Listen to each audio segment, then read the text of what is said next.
Hello everybody and welcome to already episode number 4 of our series Fix My Habitat. In today's episode we are visiting Lynn's Phantom Zoo, which is huge and so much detail in here. The first time I had a short look into the zoo I was like, oh wow, you really want me to fix something in here? I can't even imagine that something needs to be fixed in here. But we have a short look. I will show you around a little in this incredible zoo. Unfortunately, we don't have the time that I can show you everything, but I might give you a small glimpse of what Lynn was working here for the last 2 years, as she told me. So actually this seems that she's playing this zoo since the beginning when Planet Zoo came out the first time. So here's the African section. I'm just going a little bit higher so we have a greater view of the whole of it. So here's the lemur exhibit, and on the right hand side we have some gamsbok. I'm going to hit play so that the animals are actually moving. On the right hand side here seems to be the white rhinos, which I can see. I can only see an aardvark here. Also some aardvarks here. Oh, and some meerkat as well. Okay. We're just ignoring the information over here, the alarms. So here's some mandrills. And on this side, the African wild dogs. Oh my god, look at the detail here at this information sign. She fixed this with these chains and with the rocks. Oh my god, this is incredible. Okay, then we are jumping right over here. So this is the entrance. We have some protesters in the zoo, so not everything seems to be going that well, but that's okay. So what do we have here on the left hand side? The flamingos with a nice walkthrough habitat. I love the details in here, and you have to see this. This is amazing. I mean, I already told Lynn that I have to steal this, or at least the idea of that, and make something out of it. These are amazing. With the plants, and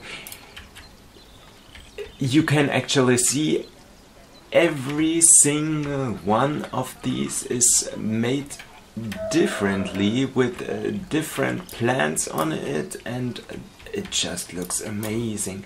And as you walk underneath that, that's just great. That's just great. There's nothing more to say. Okay, we're already in for 4 minutes now. Here we have an exhibit for the Himalayan brown bears. Oh, this one's climbing up the tree and climbing down again. Okay. So there's also a dome here.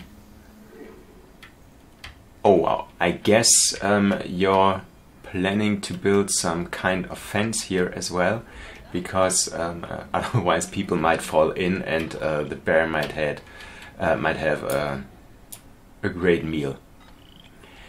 Okay.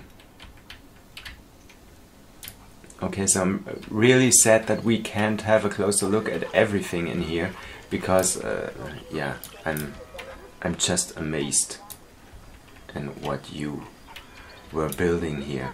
What do we have here? What is this? Oh, the babirusa. Oh yeah, here's the second one. Okay. Good. So here is, if I'm correct, already the section, the habitat that we are going to work on. Lynn told me that her cassowaries are not that quite happy.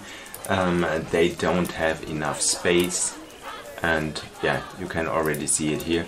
And I guess the protesters here are protesting because of the cassowary. Yeah, so we might fix that. And with no further time to waste, we are going to jump into the time lapse and make this a little better functioning. Optically, I don't think that we have to do much in here because it looks already very, very cool. So, okay, see you in the time lapse. Okay, and so here we are in the time lapse. As you can see, I already deleted all the foliage and the enrichment tools in the habitat of the cassowaries. I had to cut out that stuff because this zoo is so big that my FPS rate dropped a lot, and it was getting laggy, and every time I had those lags, I had the problem that the recording of this build switched from Planet Zoo to my main screen, so that it just wasn't watchable. And I thought deleting stuff is not that that exciting as well, so it would not be a bigger problem if I delete that stuff out. So I hope the rest of this video is going smooth. What I'm doing here is I'm building some coverage for the cassowaries. I'm building some shelter for them, because I noticed that they didn't have some in their habitat, and that was also a little problem for them. Not that huge of a problem. The biggest problem was that the habitat was too small for the animals. That is why they were complaining the whole time, and that was also the reason I had to delete what means almost, I had to delete everything that was in the habitat, so I could make the habitat bigger, and I also could give it a new structure so that the animals had a lot more room where they could roam. For this shelter I tried something different. I used those pallet pieces from the Australia pack, because I thought the things from the Australia DLC would fit that build the most. And I also used those rusty those rusty metal poles, and again the chain link fence.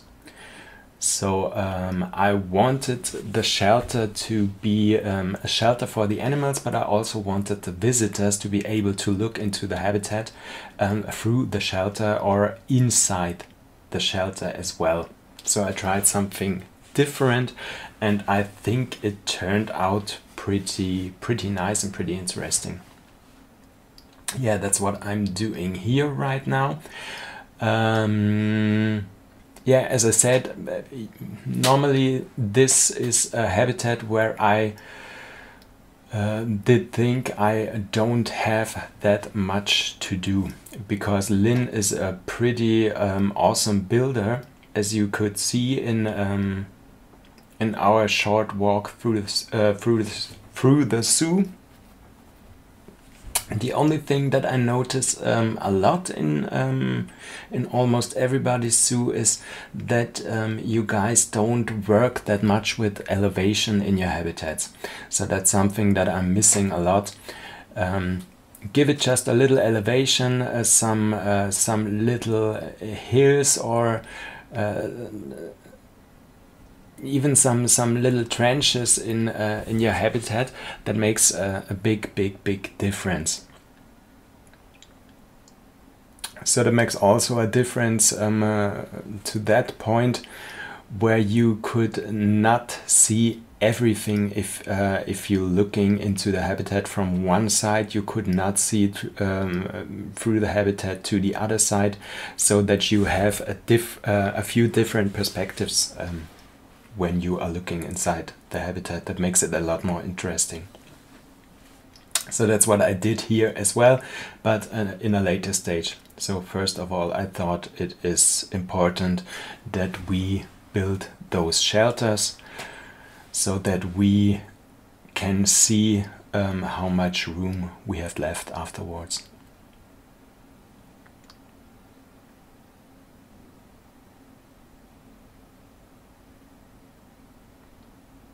Yeah, so I also used the pallets on the side of the shelter to close it up. And I left the complete front open, because it should not look like a stable or something. It should just be a shelter for the animals where they can hide when it's too hot or when it's raining outside, even if I think the cassowaries might not be bothered by rain, because they usually in their natural environment, they live in like rainforests, so they might not be that picky.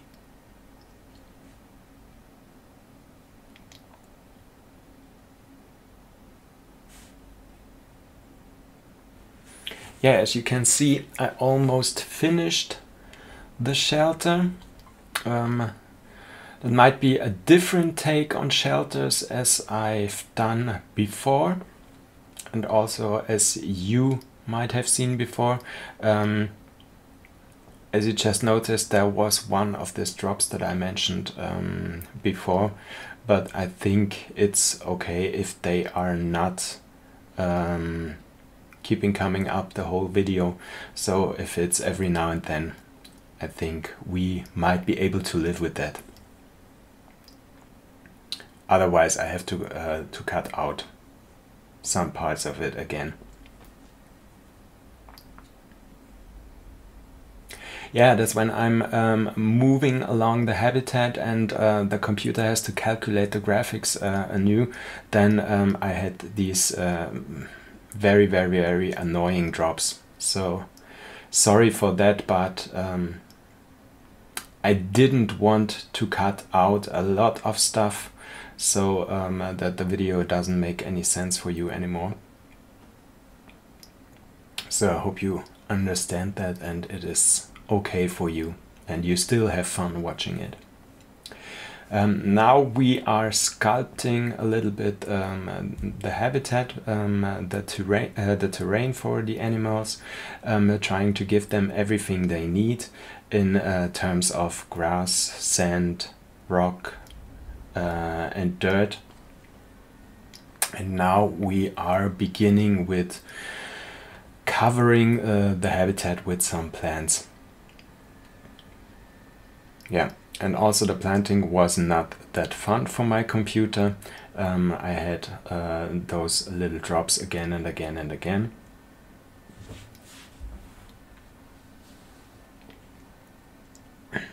So it is no problem if you send me in a bigger zoo where I have to work in, but I would appreciate if you just sent me little smaller or new zoos, if you like to. That would be much easier for me to work in.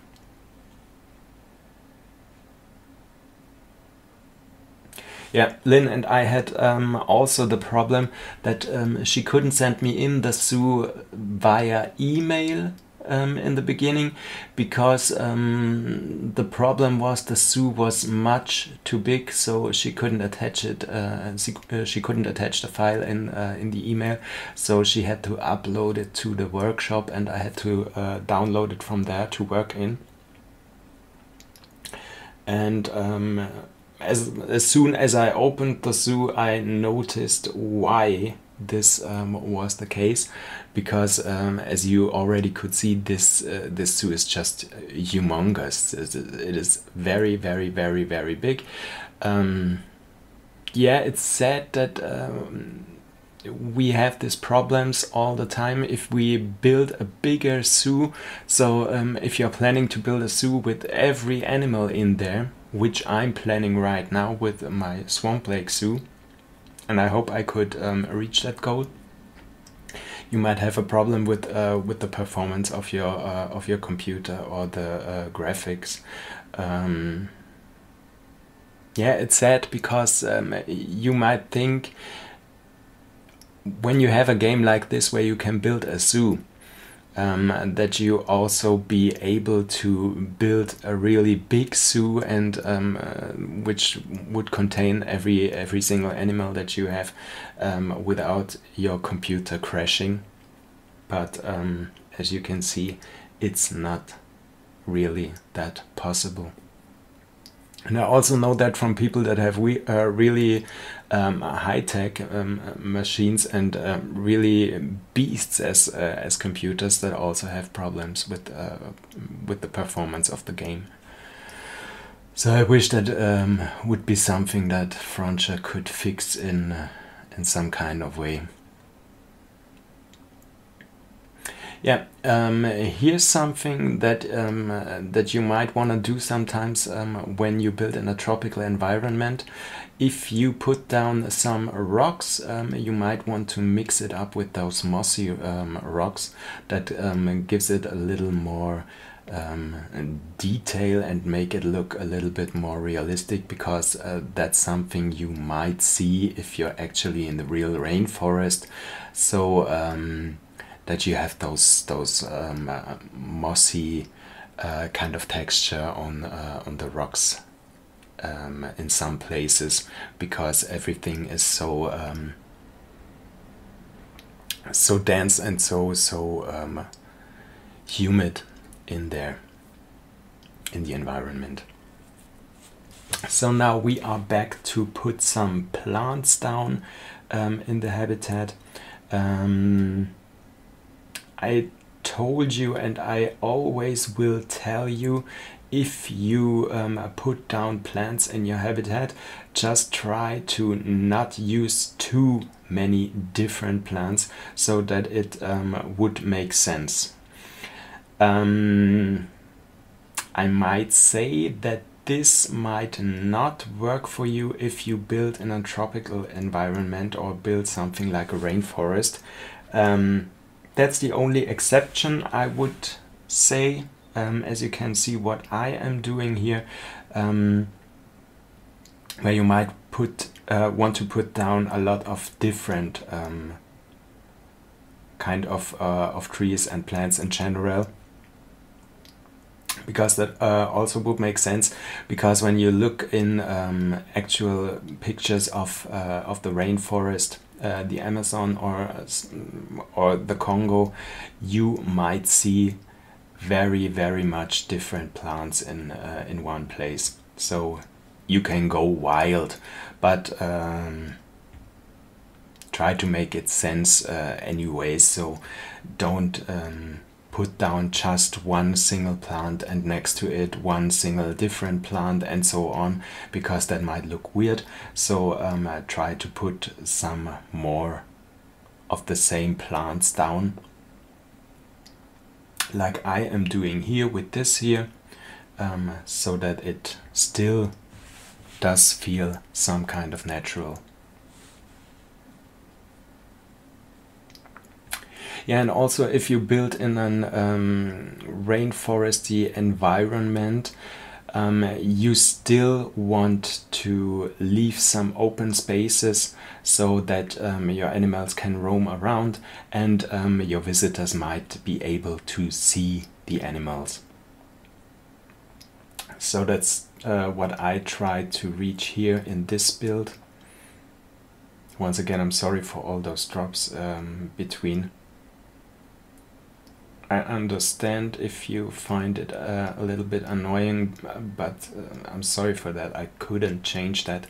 The only possible way I could have changed it was to cut all these little drops out.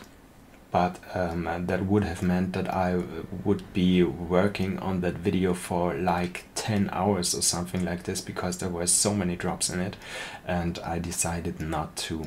But I also didn't want to put that video not online, because I thought it was really beautiful what we accomplished here, and it was also a different environment that we already had with our fix my habitat builds. So yeah, once again, sorry. Yeah, as I said, try to leave some open spaces, once for the animals to roam around, and on the other hand for your visitors to actually be able to see the animals and not to have to look deep into the jungle and see if there is some kind of movement anywhere, and that could be an animal. So just leave some open spaces.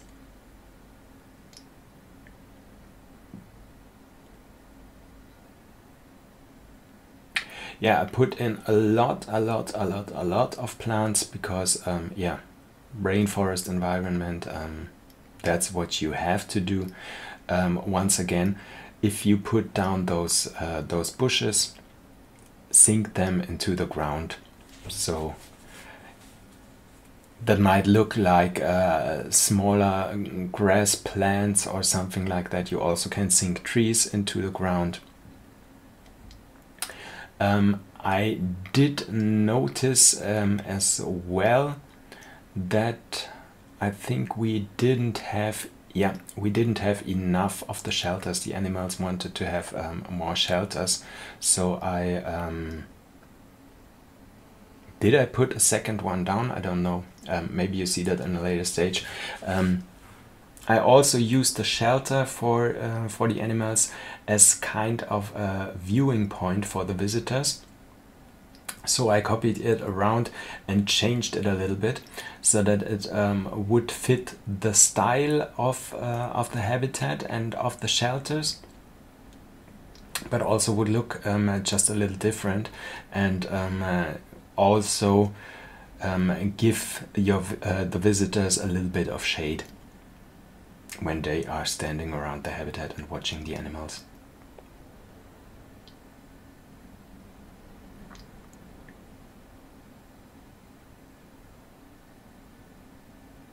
Yeah, I thought that was looking pretty nice. I just was not really happy with those pillars that were sticking in in the ground. I tried to use a trash can and sink it down in the ground. I remember this was possible with Planet Coaster, but it seems not to be possible in Planet Zoo. So I had to find something else, and I found, in the end, I found those planters. I took them and sank them into the ground, so yeah, that they were looking like a little base where those pillars were fixed with the ground, with the path. And I thought it looked pretty neat, and I might be going to use that more often from now on. As you notice, I am learning from the things I'm doing here in the Fix My Habitat series as well. So I'm pretty thankful for you guys that you give me the opportunity to work in your zoos and once again learn something for myself. In one of my last episodes I learned the thing with using the chain link fence and putting some one-way glass over it. So that actually looked like a chain link fence, but it also had the comfort for the animals that they had this one-way glass and weren't being disturbed by the visitors. And here with this, with these planters. So I'm putting down a few more of these, just to give the visitors some different viewing points. You also could use the vista points that we got in one of the last updates. I don't know if it was the North Africa pack where we got that. So you could put them down at these viewing points that I built here, so that your visitors would actually go there or prefer that to use for looking into the habitat. And once again, I put down more plants. I used these fern trees and sank them into the ground so that these weren't looking like actual trees, but more like actual ferns.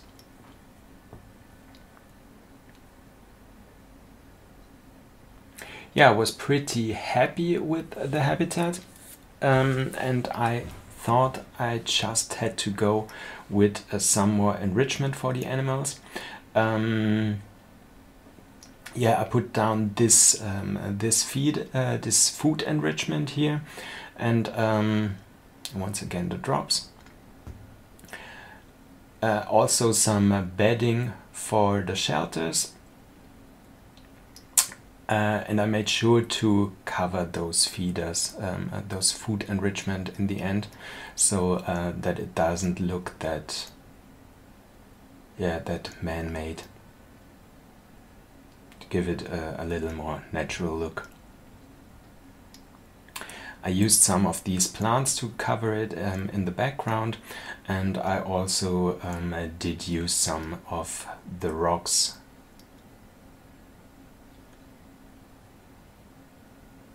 Yeah, like this in the foreground,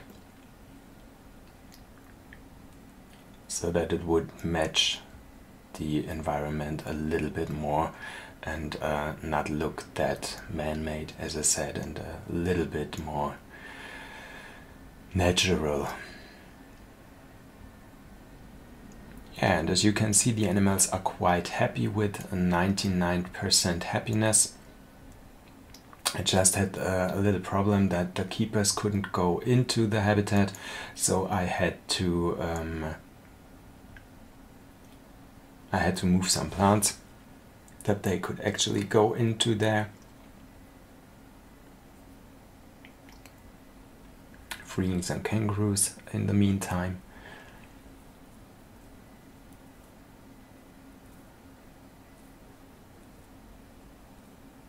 Yeah, and as you can see, they weren't that happy with their shelters, only 5% coverage, so I decided I wanted to put another one down, so that they had a little bit more of the shelter.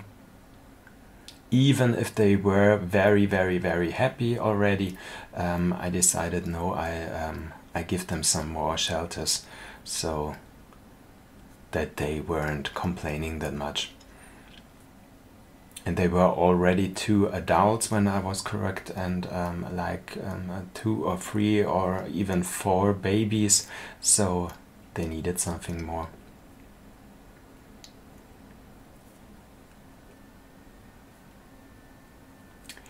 Yeah, and as you can see, shelter is still not that great, but the animals are happy with 94%. That is much more than they were before. Now the shelter coverage is 25%, and I thought that might be enough for the animals. Yeah, so here we are. episode is finished. Once again, I'm sorry for the drops. If you want to participate, just leave a comment or send me an email to michael.bakeplay@gmail.com, and otherwise have a nice day. See you next time. Bye.